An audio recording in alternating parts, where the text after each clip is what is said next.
Jesus consegui. Olá, meus queridos irmãos, minhas irmãs, como vocês têm passado? Tudo bem? É uma alegria realmente para mim poder estar aqui novamente, diante desse cenário maravilhoso do nascer do novo dia, em cima desse monte, na beira desse lago, podendo cumprimentá-los e juntos estudarmos a palavra de Deus. Que o Senhor possa nos abençoar e nos dirigir a todos. Eu gostaria de convidá-los para uma palavra de oração. Senhor Deus, muito obrigado, Senhor, por cada oportunidade a cada manhã de amanhecermos com vida e saúde e principalmente com o privilégio de poder alimentarmos da Tua palavra buscando o sustento para a nossa fé. Fortaleça-nos nesse estudo de hoje. Conduza as nossas vidas. Continue nos abençoando e nos guardando e protegendo. É o que te suplicamos agradecidos em nome de Jesus. Amém, Senhor. O tema de hoje, ofertas de gratidão. O verso principal, o Evangelho de João, capítulo 3, verso 16. Conhecido de todos. Porque Deus amou o mundo de tal maneira que deu o seu próprio Filho, o unigênito, o único da espécie, para que todo aquele que nele crê não pereça, mas tenha vida eterna. Veja que de cara nós vimos que o Senhor entregou tudo. O único da espécie. A palavra unigênito quer dizer isso. Único da espécie.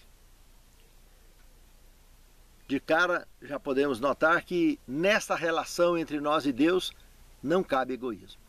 Imagine se há espaço para egoísmo. O desprendimento ou não dependência material é um enfoque seguro de que realmente caminhamos rumo ao céu. E lógico, a generosidade é a outra grande marca registrada de um verdadeiro escolhido do Senhor.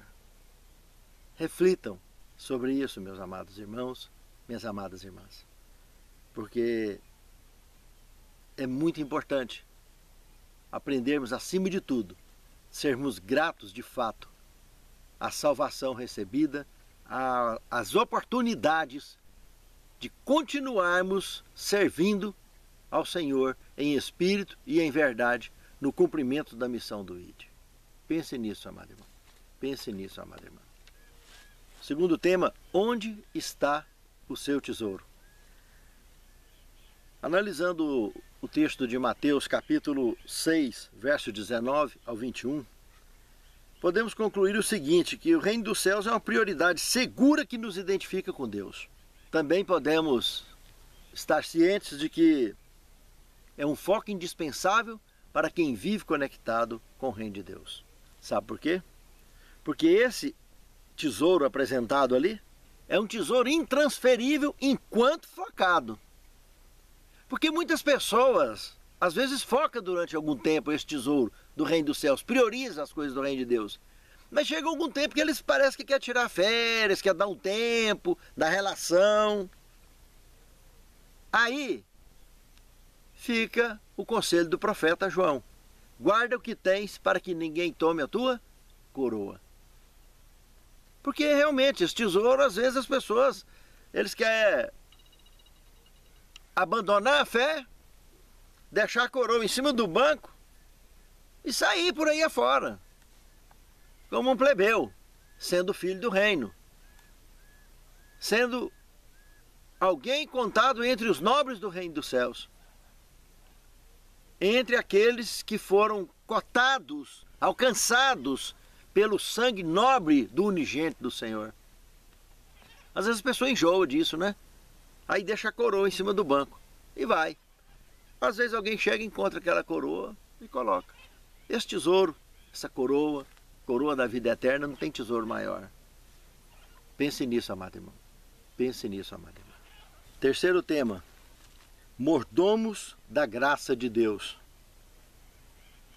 De acordo com Efésios 2:8, nós temos ali uma colocação muito profunda que nos diz o seguinte: pela graça sois salvos, por meio da fé.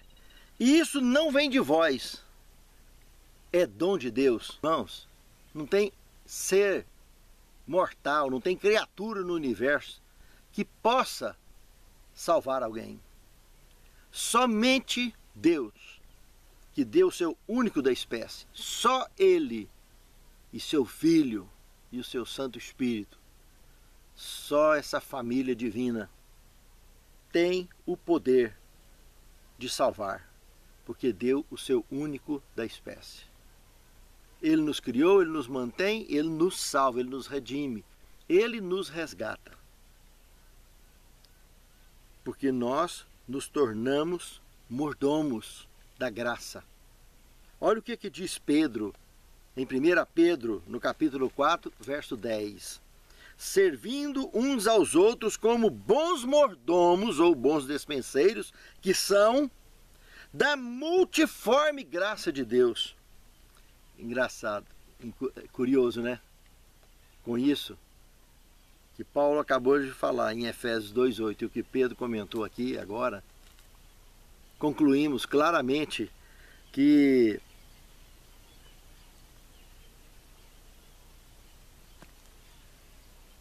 o papel do bom mordomo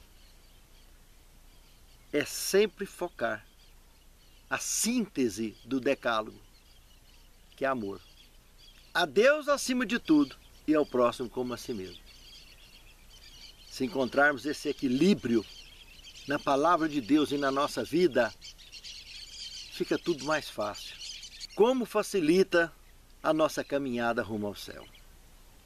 Quando entendermos o que é ser o mordomo da graça de Deus.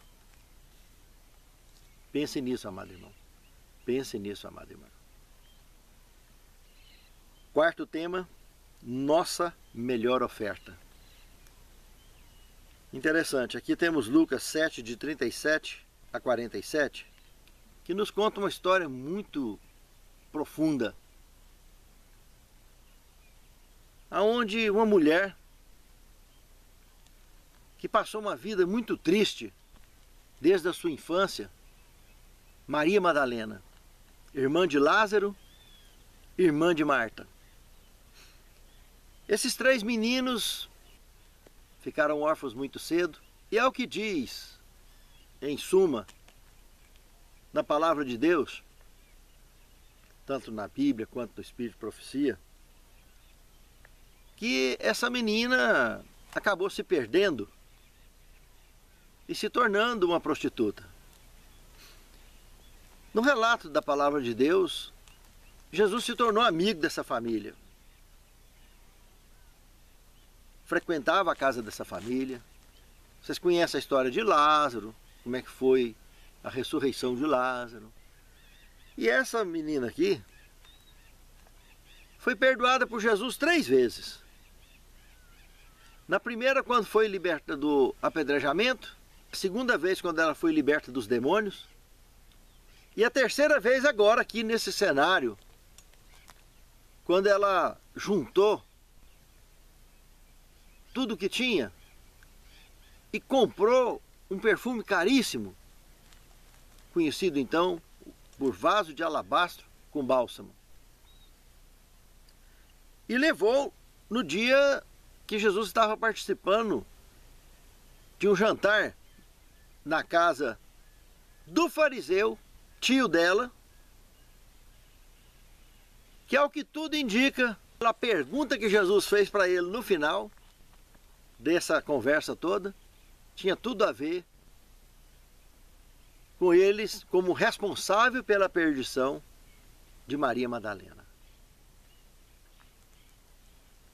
Quando ele perguntou para ele, Simão, a quem devemos ser mais gratos? A quem mais se perdoou ou a quem menos se perdoou? Aonde Simão conseguiu entender o recado. Claramente. Porque Simão foi curado da lepra. Por que ele teve essa lepra? Não sei. Eu tenho certeza de uma coisa. Ministério da dor. Porque Deus chamou por amor e ele não ouviu. A forma dele ouvir foi ser chamado pela dor. De tudo que ele fez de errado na vida. E estava ali agora, livre da lepra, de volta aos seus bens, de volta à sociedade, de volta ao seu lar, à sua vida normal, mas aquela menina estava perdida ainda, estava ali pela terceira vez no desespero pelo perdão. E acabou representando a unção absoluta de Cristo para a própria sepultura, que após o ocorrido, 3 dias, ele ressuscitaria para garantir a salvação da Maria Madalena, do Simão, a minha e a sua. Maria Madalena rompeu as barreiras do preconceito social e religioso para servir a Deus em espírito e em verdade. Nada aprendia mais naquela decisão, porque ela entendeu que a melhor oferta que ela poderia oferecer era o seu coração. Porque quando nós entregamos o coração, ele se liberta das amarras do egoísmo. E a nossa decisão de servir se torna prioridade na nossa jornada. Pense nisso, amado irmão. Pense nisso, amado irmão. Porque o que Maria Madalena ofereceu, ela ofereceu justamente por reconhecer em Jesus o favor imerecido da eterna graça e da misericórdia de Deus. Ela sabia que lá ela encontraria o seu porto seguro. E é o mesmo caminho meu e seu. É muito sério isso. Reflita sobre isso, meu querido irmão, minha querida irmã. Quinto tema, motivos do coração. Em Lucas 21, verso 3, nós estudamos a oferta da viúva. E vimos que aquela mulher, ela deu tudo que ela tinha. Ela levou e entregou nas mãos do Senhor. 2 Coríntios, capítulo 8, versículo de 8 a 15, nós podemos aqui ter uma ideia das ofertas paulinas também, recheadas de sacrifício e disponibilidade, até da própria vida, pela pregação do Evangelho, para que o Evangelho pudesse alcançar os seus nos seus dias e até alcançar a mim e a você. Um terceiro ponto interessante aqui é lembrar que as nossas ofertas também continuam tendo os mesmos propósitos. Porque a missão do ID precisa atingir o foco principal, que é ativar a vinda do Senhor. Para que a missão do ID faça que o Senhor logo venha. Esse é o principal propósito do porquê o nosso coração deve estar agraciado pela salvação, reconhecedor da graça do Senhor e de sua misericórdia, do seu perdão, do seu amor e misericórdia. Isso levará a priorizarmos motivos reais de sermos gratos ao Senhor e servirmos em espírito e em verdade. O sexto tema, a experiência de doar. Se analisarmos 2 Coríntios capítulo 9, versos 6 e 7, descobrimos que a experiência de doar é o dom da espontaneidade. Ali o que temos? Aquele que semeia pouco, também ceifará pouco. E o que semeia com abundância se ceifará. Cada um contribua segundo tiver proposto no coração, e não com tristeza ou por necessidade, porque Deus ama a quem dá com alegria. Realmente, irmãos, o dom da espontaneidade é fazer com naturalidade, viver com naturalidade essa experiência de doar. Muitas vezes nós nos apegamos muito às coisas materiais. E isso pode trazer muita dor para o mundo ao nosso redor.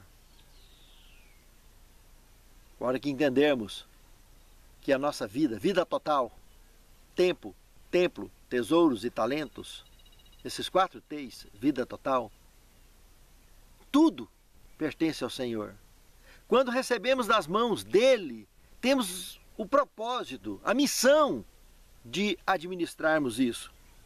mas jamais perder o foco da experiência de doar. Que nós precisamos de alcançar o mundo ao nosso redor.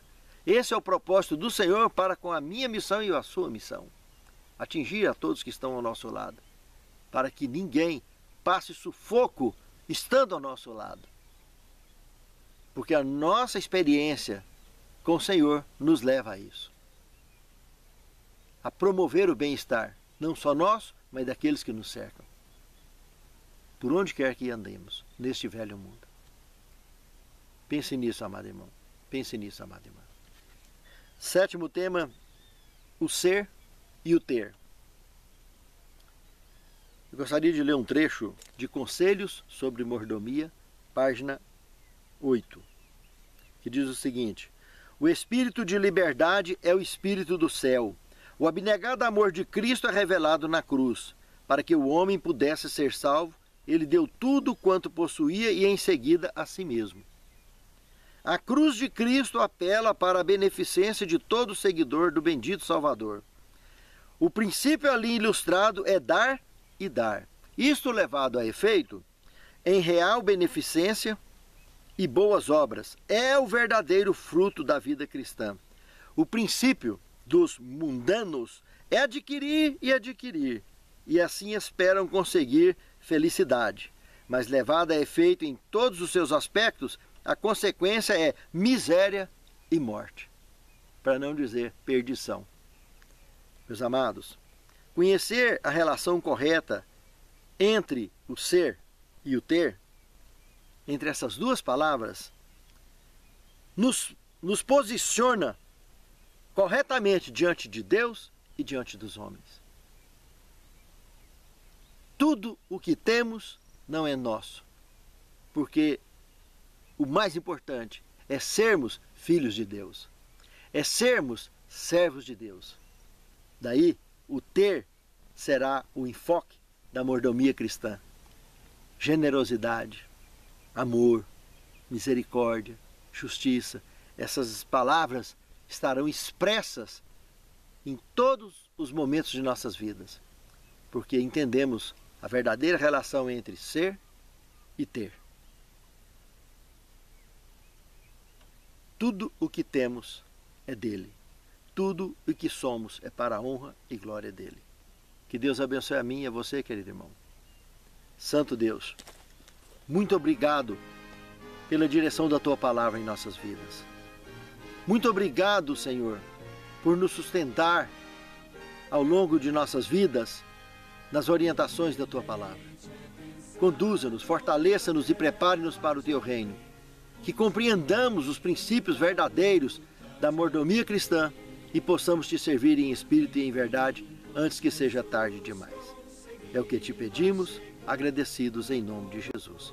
Amém. Estrelas terei, na coroa de luz eu estrelas terei, quando o sol não aqui mais raiar, quando Deus me levar para o reino dos céus, na coroa